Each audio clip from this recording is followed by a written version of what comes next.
Telah menyala lilin yang hangat, memanas suasana, menggerah keringat, mengajar anak bangsa tidak pernah penat, memberi bimbingan dengan penuh tekad, segala kudrat dikerah dan disemat. Nyalaan lilin itu tidak akan pernah henti menyuluh, menerangi jiwa anak-anak terhormat.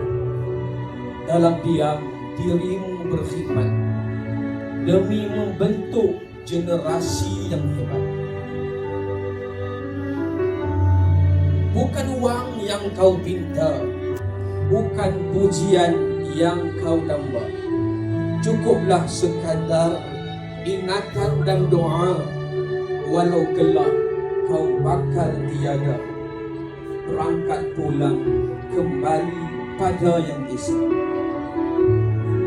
Jika doktor hari ini bijak merawat, jika peguam berkata likat, jangan kita pernah lupa akan satu hikmat yang segalanya bermula dari insan penuh keramat yang dirinya bergelar penyuluh umat.